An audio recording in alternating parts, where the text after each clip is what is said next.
Berarti kita lanjutin aja ya. Kita lanjutin ngobrol di sini. Ini udah posisi yang paling enak sekali. Tentu saja kita kembali Dewit, Bang Mali, dan juga Mbak Yani. Mbak Yani berarti adalah anak keempat ya? Anak ketiga?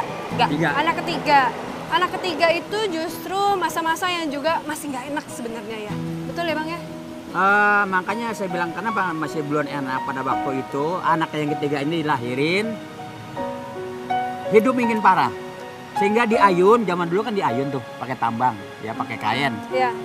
Airnya kayaknya soek. Jatuhlah dia ke bale. Ke bale. Makanya sekarang ini alhamdulillah rezekinya lumayan. Saking memang keadaan itu pada waktu itu bener-bener susah banget Mbak, susah banget gitu. Sehingga diayun, kainnya putus.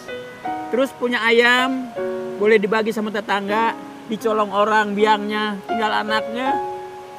Makanya ini sekarang banyak-banyak bersyukur.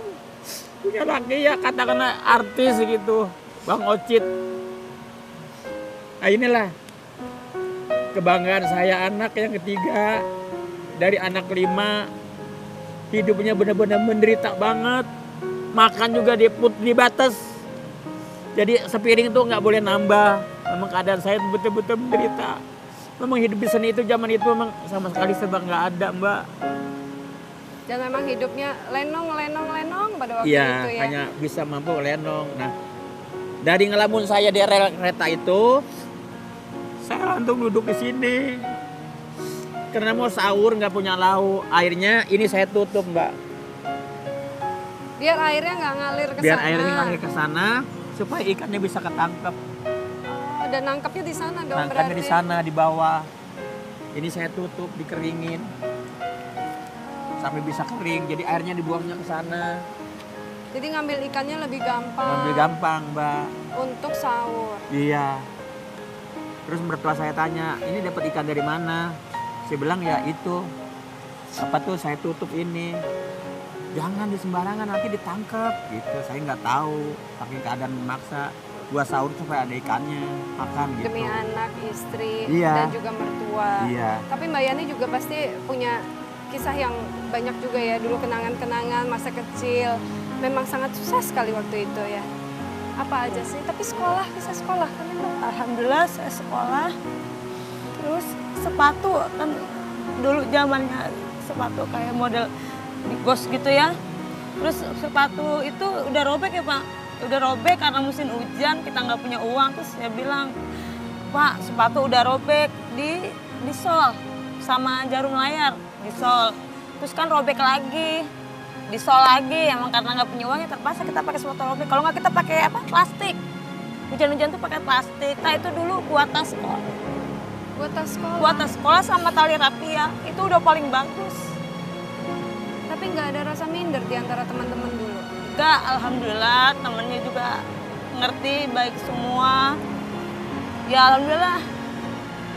Sampai umur berapa sih Mbak ngerasain bener-bener kayaknya hidup yang pas-pasan sekali? Aku sampai kelas 6 SD. Aku sampai kelas 6 SD terus Setelah 6 SD, terus ngikut naik ke panggung. Ngelenong juga. Iya ngelenong juga. Bisa nggak bisa ngikut aja, yang penting dapat makan. Jadi kalau di panggung topeng itu atau lenong ya, jadi primadonanya pacaran sama si Ocit. Terus kata besan saya Nirin, anak lu cakep juga, kata Nirin besan saya nih. Ya tergantung bapaknya lah gitu kan. Kalau gitu udah ada anak lu jodohin sama gua. Kagak mau gua, anak gua kawin sama Panjak gitu. Ya itu satu memang jodoh, akhirnya jadilah. Nah setelah itu saya dapat tawaran syuting Pepesan Kosong. Sinetron pertama. Betul. Jadi syuting di Cipanas sama Adi Sahab. Dari honor 125.000 per episode. per episodenya. Kalau diedit jadi 3 episode. Itulah kebanggaan saya. Ya. Bayarannya itu seminggu sekali ngambilnya di Jakarta sama Adi Sahab. Nah dari situlah Mulai ada alhamdulillah peningkatan. ada peningkatan karir sampai main di sinetron layar lebar. Terus Julia Anak Gedongan, hantu merajalela, perempuan malam banyak juga.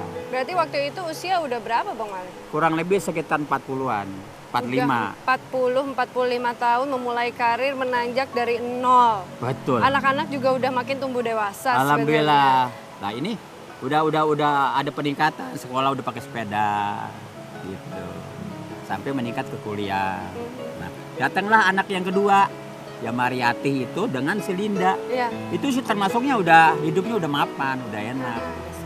Udah setiap tahun makan daging dah itu sih namanya. Udah enak lah udah pokoknya, enak, anak keempat dan kelima iya, ini. ya, tapi ini saya bersyukur dari menderitanya tadi sekarang alhamdulillah ya sedikit punya lakinya agak lumayan hidupnya. Tapi yang namanya hidup memang selalu berputar ya. Sekitar Selalu itu. ada di atas, ada di bawah. Pasti. Nah, pada saat ada di atas itu kan pasti untuk kita jangan sampailah kita ada di bawah lagi. Insya Gimana Allah. caranya sebenarnya, Bang? Ya kalau boleh saya ngomong, kita hidup ini ada berkewajiban kita. Ada hak kita dan ada hak orang lain. Ya. Contohnya gini dah, kita punya uang 10.000. Ya. Itu ada hak anak yatim yang wajib kita keluarkan. 2,5% yang harus kita keluarkan untuk hak orang lain. Jadi nggak boleh kita makan semua. Benar. Nah, saya mendidik anak seperti itu. Dari awal nol saya tadi, nah kenapa bisanya sekarang bisa alhamdulillah kita berhasil lah. Ketekunan kita, kerjasama kita, kepada masyarakat kita bergaul sama-sama. Itulah doa dari teman-teman, alhamdulillah. Ya sekarang yang kita terima hasilnya. Gak boleh lupa bahwa kita itu pernah ada di bawah. Kalau kita ada di atas, kita juga pernah ngalamin di bawah. Dan suatu saat juga mungkin bisa Itulah. berada di bawah lagi. Tapi Mbak Yani sendiri apa sih yang didapat misalnya filosofi-filosofi apa yang pernah diajarkan oleh Babe gitu? Dari zaman kecil susah sampai akhirnya berhasil seperti sekarang. Dari zaman susah ya sampai berhasil ya, kita hidup jangan pernah jahat sama orang, sirik sama orang, terus jangan mempersahkan masalah uang. Uang itu ada yang ngatur, rezeki itu ada yang ngatur, tergantung kitanya gitu. Kita bisa menerima itu apa kita menerima enggak? itu enggak, kita bisa bawanya atau enggak. Dan kita juga nggak nyangka Mbak Yani ini ternyata anaknya udah kuliah. Ya, Yang udah paling kuliah, kecil alhamdulillah. 13 tahun. 13 tahun. Nggak nyangka ya, kayaknya masih muda banget nih Mbak Yani ini. Alhamdulillah, kebetulan Kan juga kalau orang dulu kan kawin muda namanya. Iya. Tapi berarti sampai sekarang ngelenong terus. Memang suka Oh, masih, cinta masih. dengan budaya Betawi atau gimana Mbak Yani? ya suka. Kebetulan aku juga di rumah punya sangga, terus anak-anakku juga terjun ke seni juga, alhamdulillah. Seneng gitu. ya? Senang bisa Seneng. melestarikan budaya. Tapi kalau nggak salah, memang para seniman Betawi ini punya tempat ngumpul sendiri, ya kan? Iya. Nah, kayaknya kita mau ngajakin ke sana nih, tempat ngumpulnya orang-orang Betawi. Boleh kita jalan ke sana? Boleh banget, boleh. Kalau gitu jangan kemana-mana, tetap bersama kami, Adewit Mali. Mali tong-tongan.